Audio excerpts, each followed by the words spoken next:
नमस्कार कृषी मित्रांनो, कृषी रत्न या युट्यूब प्लॅटफॉर्मवर मी गणेश पवार आपल्या सर्वांचे स्वागत करतो। तर आज आपण फर्टिलायझर हा टॉपिक बघणार आहोत। ठीक आहे, तर सुरुवात करूया। पहिले definition, fertilizer. What are fertilizer? Fertilizers are nothing but any material of the natural or synthetic origin added to the soil to supply one or more nutrients to the plant. Okay, fertilizers काय तर natural किंवा synthetic ओरिजिनचे म्हणजे man-made असे काही material जे soil मध्ये add केलं प्लांटला न्यूट्रिएंट्स प्रोव्हाइड करतात, those are called as fertilizers. Okay, आता मग फर्टिलायझर्स हे वेगवेगळ्या प्रकारचे असतात, तर त्याचं आपण क्लासिफिकेशन बघूया। So classification of fertilizer on the basis of the primary nutrient content in that fertilizer, fertilizers are broadly classified as into three categories, that is straight fertilizers, then complex fertilizers, and then mixed fertilizers. Okay, now what is meant by straight fertilizers? Okay, the fertilizer which supply only one of the primary nutrient, then they are called as straight fertilizers. Okay, example घ्यायचे झाल्यास urea काय तर फक्त nitrogen supply करतो, so the fertilizer which supply only one of the primary nutrient they are called as straight fertilizer, example urea. त्याच्यानंतर complex fertilizer, fertilizers which supply two or more than two of the primary nutrients, that is NPK, they are called as complex fertilizer. याचं example काय तर di ammonium phosphate. Okay, di ammonium phosphate nitrogen सुद्धा provide करतो in the form of अमोनियाचा form आणि phosphorus सुद्धा। त्याच्यानंतर mix fertilizer. आता मिक्स फर्टिलायझर्स म्हणजे काय, the fertilizer which are the mechanical mixtures of the two or more than two straight fertilizer. Okay, mix fertilizer are nothing but the mechanical mixtures of the two or more than two straight fertilizers. Okay, दोन किंवा दोन पेक्षा जास्त straight fertilizers artificially किंवा mechanically त्याचं mixing करणे, so that fertilizer are called as mix fertilizers. Okay, हे होतं फर्टिलायझरचं classification on the basis of the primary nutrient content in it. Okay, आता हे प्रायमरी न्यूट्रिएंट्स कोणते कोणते आहेत तर नायट्रोजन, फॉस्फरस आणि पोटॅशियम हे आपल्याला माहिती आहे। मग आता आपण बघणार आहोत वेगवेगळे नायट्रोजनस, फॉस्फेटिक आणि पोटॅशियम फर्टिलायझर। ठीक आहे, तर सर्वप्रथम आपण बघणार आहोत nitrogen fertilizer. Okay, nitrogen fertilizer those fertilizer which provide nitrogen to the plants. Okay, तर याचे तीन कॅटेगरीज पडतात। पहिले आहे नायट्रेट फर्टिलायझर्स, त्याच्यानंतर दुसरे अमोनियाकल फर्टिलायझर्स, तिसरे आहे नायट्रेट अँड अमोनियाकल फर्टिलायझर्स, आणि लास्ट चार categories, last that is amide fertilizers. Okay, मग आता नायट्रेट फर्टिलायझर्स म्हणजे काय, the fertilizer which provide nitrogen in the form of nitrate form, those fertilizers are called as nitrate fertilizer, nitrate nitrogen fertilizers. As example घ्यायचे झाल्यास sodium nitrate. Okay, त्याच्यानंतर calcium nitrate, potassium nitrate. आता याच्यावर question यायचं झालं तर याचं chemical content विचारते। ओके, तर सोडियम नायट्रेट मध्ये 15.6% नायट्रोजन असतो, 15.6% नायट्रोजन। यालाच आपण चिले सॉल्ट पिट्रेट असं सुद्धा म्हणतो, चिले सॉल्ट पिट्रेट। ओके, सोडियम नायट्रेटचं दुसरं नाव चिले सॉल्ट पिट्रेट। नायट्रेट नायट्रोजन फर्टिलायझर आहे, नायट्रोजन कंटेंट 15.6%। त्याच्यानंतर कॅल्शियम नायट्रेट, कॅल्शियम नायट्रेट मध्ये 15.5% नायट्रोजन आणि 19.5% कॅल्शियम.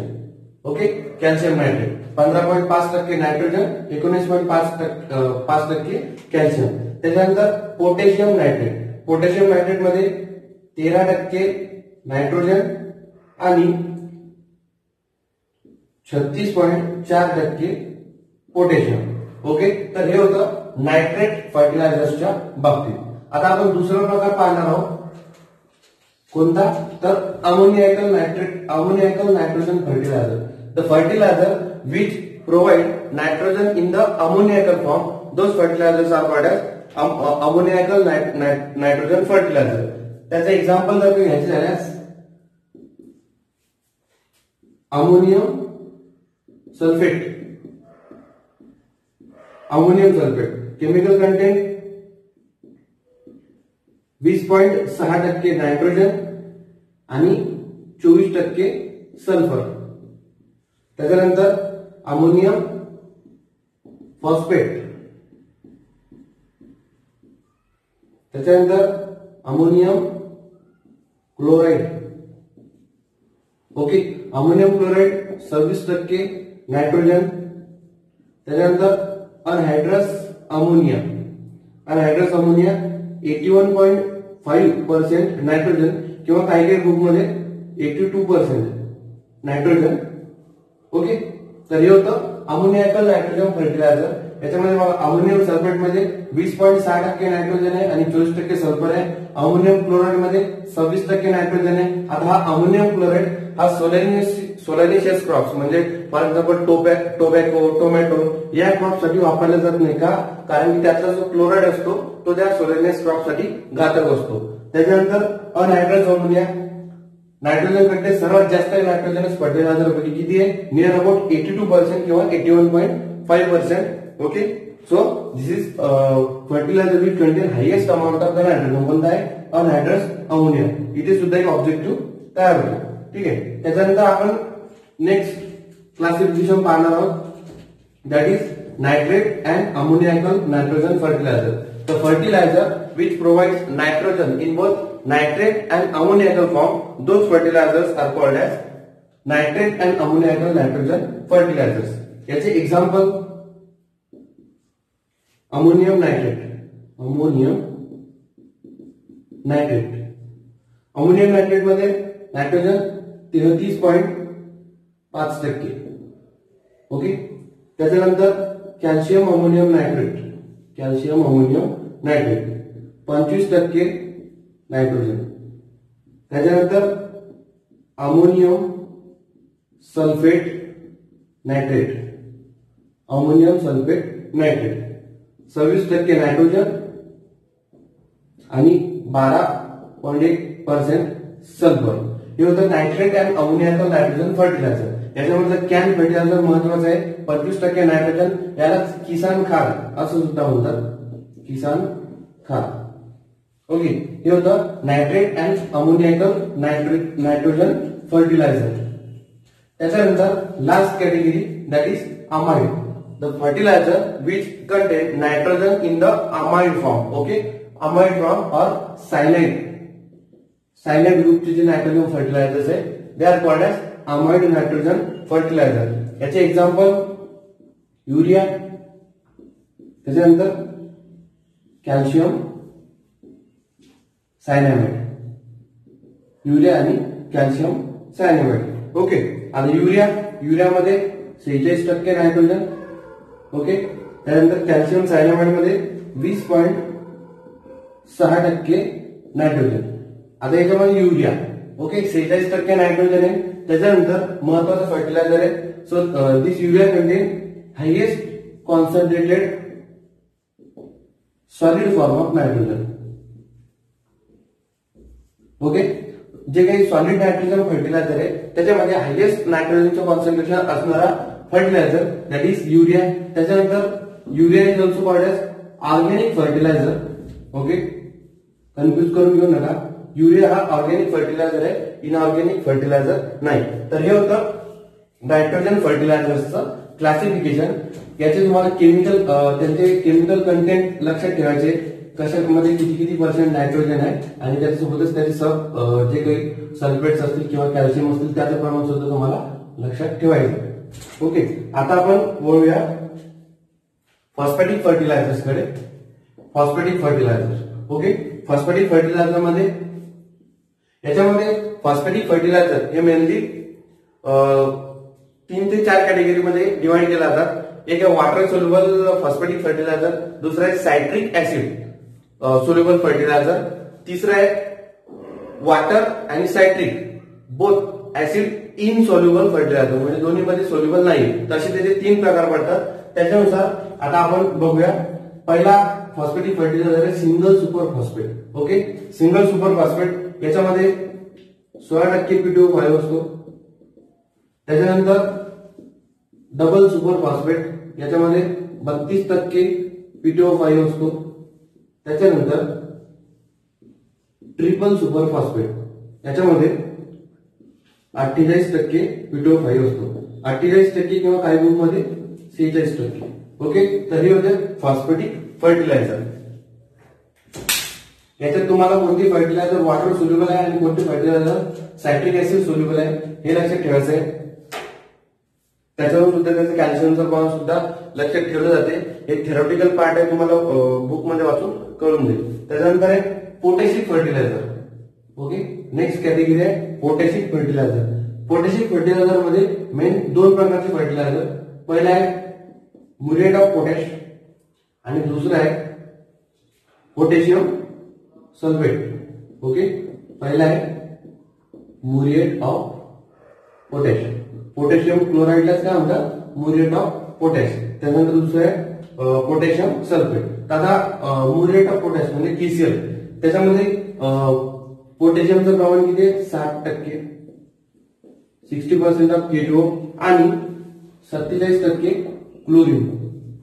ओके, हे तुम्हाला लक्षात ठेवायचं आहे. Muriate of potash important potassic fertilizer आहे. केमिकल कंटेंट काय तर 60% K2O आणि 47% क्लोरीन. त्याच्यानंतर पोटॅशियम सल्फेट, पोटॅशियम सल्फेट मध्ये 48% K2O, हे सुद्धा तुम्हाला लक्षात ठेवायचं आहे. तर हे होतं पोटॅशिक फर्टिलायझर्सच्या बाबतीत. आता आपण फर्टिलायझरशी संबंधित वेगवेगळ्या टर्मिनॉलॉजी पाहणार आहोत, जे की परीक्षेच्या अनुषंगाने म्हणजे काही पेपर्स मध्ये विचारल्या जाऊ शकतात. सिंपल आहे, म्हणजे फर्टिलायझर मध्ये जे काही कंटेंट असते त्याच्यानुसार या टर्मिनॉलॉजीज आहे. पहिली टर्मिनॉलॉजी आहे फर्टिलायझर ग्रेड. ओके, आता फर्टिलायझर ग्रेड म्हणजे काय तर it is the guaranteed minimum percentage of the nitrogen, phosphorus or potassium content in a fertilizer material. Okay, it is the guaranteed minimum percentage of the primary fertilizers in a mixture of fertilizer. Okay, त्याला म्हणतो आपण fertilizer grade. त्याच्यानंतर दुसरी definition आहे fertilizer ratio. Okay, आता fertilizer ratio म्हणजे काय तर ratio of percentage of the nitrogen, phosphorus and potassium in the fertilizer mixture. Okay, ratio of percentage of nitrogen, phosphorus and potassium in the fertilizer mixture, that is called as fertilizer ratio. त्याच्यानंतर तिसरी term आहे conditioners. आता conditioners म्हणजे काय तर conditioners are nothing but the low grade organic materials. कोणते कोणते तर पीट सॉइल असो किंवा पॅडी हस किंवा groundnut husk etcetera which added to the fertilizer mixtures during preparation for reducing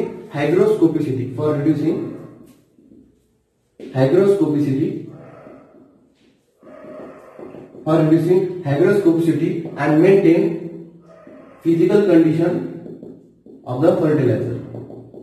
Okay, conditioners are the organic material. कोणते कोणते तर पॅडी असेल, त्याच्यानंतर ग्राउंडनट हस्क असेल किंवा मग पीट सॉइल असेल, which are added to the fertilizer mixture. कशासाठी तर त्या फर्टिलायझरची हायग्रोस्कोपिसिटी म्हणजे काय तर वॉटर ऍब्सॉर्ब करण्याची जी क्षमता आहे, जर का वॉटर ऍब्सॉर्ब झालं तर त्या फर्टिलायझरची फिजिकल कंडिशन डिस्टर्ब होऊ शकते. त्याच्यामुळे त्या फर्टिलायझरची हायग्रोस्कोपिसिटी रिड्यूस करण्यासाठी आणि म्हणजेच काय तर त्या फर्टिलायझरची फिजिकल कंडिशन इम्प्रूव्ह करण्यासाठी जे काही ऑर्गॅनिक मटेरियल वापरले जाते त्याला आपण म्हणतो कंडिशनर. ओके, त्याच्यानंतर आहे डेफिनेशन फिलर्स. द फिलर्स काय, the fillers are the weight material, weight contributing material in the fertilizer. Okay, फर्टिलायझरला वजन कॉन्ट्रीब्युट करणारे जे काही मटेरियल्स आहे त्याला आपण म्हणतो फिलर्स. त्याच्यामध्ये मग सँड असेल, ओके, सँड असेल, त्याच्यानंतर कोल पावडर असेल, कोल पावडर, हे वेगवेगळ्या प्रकारचे फिलर्स फर्टिलायझर मध्ये वापरल्या जातात. कशासाठी, तर त्या फर्टिलायझरला वेट गेन करण्यासाठी. त्याच्यानंतर neutralizers of residual acidity, neutralizers of residual acidity. ही टर्म काय, तर न्यूट्रलायझर्स म्हणजे काय, the materials which are added to the fertilizer mixture to counteract the acidity of the nitrogen fertilizer. जे काही नायट्रोजनस फर्टिलायझर्स आहे ते अप्लाय केल्यानंतर सॉइल मध्ये रेसिड्युअल इफेक्ट मध्ये ते ऍसिडिटी कॉन्ट्रीब्युट करतात. मग ही जी रेसिड्युअल ऍसिडिटी आहे त्याच्यासोबत टॅकल करण्यासाठी आणि ती न्यूट्रलाइज करण्यासाठी जे काही मटेरियल्स वापरले जातात त्याला म्हणतो आपण न्यूट्रलायझर्स. पर्टिक्युलरली नायट्रोजनस फर्टिलायझर साठी आहेत ते काय, तर न्यूट्रलायझर्स. मग याच्यामध्ये कोणते कोणते न्यूट्रलायझर्स आहेत, तर डोलोमाइट आहे, त्याच्यानंतर लाइमस्टोन, डोलोमाइट, लाइमस्टोन इत्यादी प्रकारचे आपल्याला न्यूट्रलायझर्स त्या फर्टिलायझरच्या मिक्सचर मध्ये वापरल्या जाऊ शकतात. त्याच्यानंतर लास्ट डेफिनेशन आहे dry bulk blending. Dry bulk blending काय, it is the technique or process for mechanically mixing the solid fertilizer. Okay, आपण मिक्स फर्टिलायझर्स मध्ये पाहिलंय की वेगवेगळे जे स्ट्रेट फर्टिलायझर्स आहे ते आपण मेकॅनिकली मिक्स करतो. त्यातलीच एक मेकॅनिकल मेथड कोणती, ड्राय बल्क बेंडिंग, की ज्याच्यामुळे जे सॉलिड स्ट्रेट फर्टिलायझर्स आहे ते मेकॅनिकली मिक्स केलं जातं. याच्या व्यतिरिक्त फर्टिलायझर्सचं एक अजून क्लासिफिकेशन पडतं, ते म्हणजे सॉलिड फर्टिलायझर्स आणि लिक्विड फर्टिलायझर्स. आता सॉलिड फर्टिलायझर्स म्हणजे काय, तर fertilizers which are in the solid form, म्हणजे ते एक तर ग्रॅन्युल्स फॉर्म मध्ये असतील किंवा पेलेट फॉर्म मध्ये असतील किंवा पिल्स फॉर्म मध्ये असतील. ओके, हे जे असे वेगवेगळ्या प्रकारचे सॉलिड फॉर्म मधले जे फर्टिलायझर्स आहे त्याला आपण म्हणतो सॉलिड फर्टिलायझर्स. आणि दुसरा प्रकार आहे लिक्विड फर्टिलायझर्स किंवा fluid fertilizer, the fertilizer which are present in the liquid form. Particularly हे फर्टिलायझर इरिगेशनच्या वेळेस अप्लाय केले जातात किंवा फर्टिगेशन म्हणजे काय, application of fertilizer along with the irrigation, त्यावेळेस हे लिक्विड फर्टिलायझर्स यूज केल्या जातात. पर्टिक्युलरली हॉर्टिकल्चरल क्रॉपसाठी ड्रीप इरिगेशन करत असताना. तर अशा प्रकारे हे ओव्हरऑल फर्टिलायझरचं क्लासिफिकेशन आहे. त्याच्यामध्ये आपल्याला त्यातले केमिकल कंटेंट लक्षात ठेवायचे आणि त्याचं क्लासिफिकेशन लक्षात ठेवायचं. Okay, thank you.